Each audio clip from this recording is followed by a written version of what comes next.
Hi friends, Optonium ICO, that's the one we are picking up for review today. Please do stay till the end for Dela coin spoilers by the way.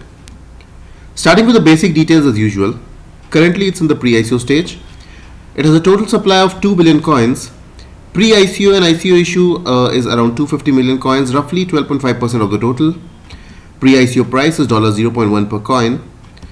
Currently you have bonuses on offer. As of now, a 40% bonus slab is on.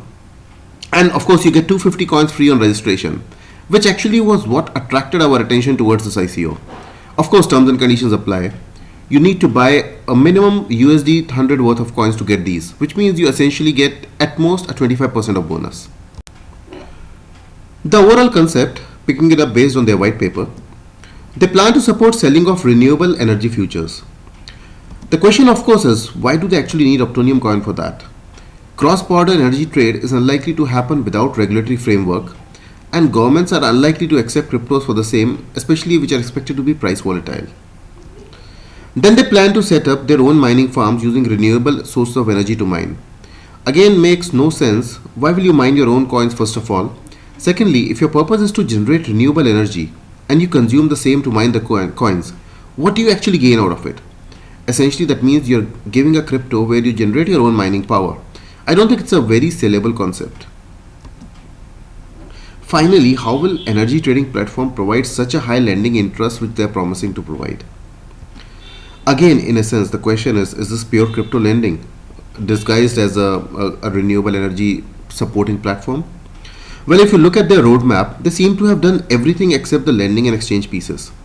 So if renewable energy platform was the focus, then there was little need to at all to get an ICO out. I won't talk about the crypto lending model of generating cash flows today, as most of you have already seen that model multiple times now in my presentations. So we just go ahead. Let's look at their website design. The overall design is good and pretty easy to navigate. I would say pretty impressive overall. Back office is well designed with no performance issues, especially if we accept the 30,000 users number shared by the strategy head on Facebook. Absence of 2FA authentication is a bit of a letdown, but it shouldn't be much of a concern. We'll see, we have bigger concerns which lie ahead. One interesting thing which I would like to point out is the locations. They have mentioned USA, India, Singapore and Australia. If I recall correctly, ICOs are not permitted in USA, so I'm not sure how they're working out of it. They have mentioned the organization is registered in USA. I couldn't find the name of the organization and the registration details. Probably it is there, probably I couldn't Google it. They do have a support section with ticket tracking grid available. It looks pretty good. Looking at the domain and engagement level, domain was purchased 2 months back. The question of course is why did they wait for so long if they have planned the ICO in Feb 2017? 1 year purchase of domain is of course not a good sign. On the engagement side, 16.4% of bounce rate is pretty good. 6.9 views per visit is also good.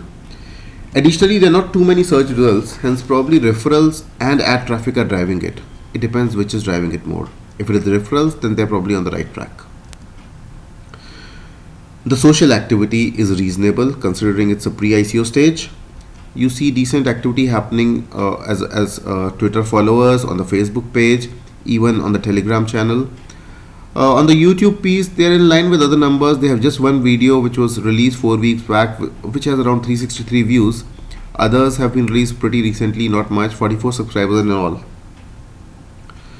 In addition, there was a video recorded by the strat head, uploaded on Facebook, which really didn't convey much in terms of business model and plan, but does leave a positive impact, showing that there is a real face behind all this. Now comes the most interesting part, the team. It's actually a pretty small world, and this is probably the most interesting part of their whole website. Let's look at the founders of the Optonium website team section. Please observe the profile of the Chief Revenue Officer, Vasilisa Ozerkov. Commercial finance and private debt capital markets expert with 12 years experience. Impressive, but interestingly, she seems to have a look-alike on another coin readying for ICO, Dela coin. And the resemblance is striking. Look at the founders team on Dela coin webpage. We have Shenoy Jin, Chief Technical Officer, who is information technology expert with special experience in blockchain and smart contracts with overall 6 years of experience. Why is Dela coin having 2 CTOs is beyond understanding, but Dela coin is not the focus of review right now. Additionally, if you Google for Bae Jong Ok, who is a South Korean actress, you'll see an image which also looks strikingly familiar. You can draw your own conclusions. Another interesting personality is Albert, the system admin in the development team. He also has a lookalike by the name of Stanley Varse or Stanley Was, electrical engineering, legal and international law expert, 8 years experience as an advisor on Delacoin. Now, why will an electrical engineer end up being a legal expert is beyond the scope of our discussion again. Delacoin is not part of our review today. So, the world is full of lookalikes and workaholics.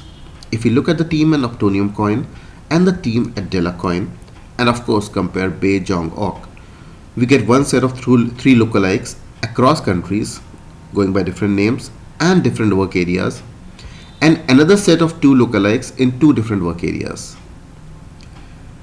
Finally, we have three people working as founders in two different coins, claiming to work on two different business models and technologies.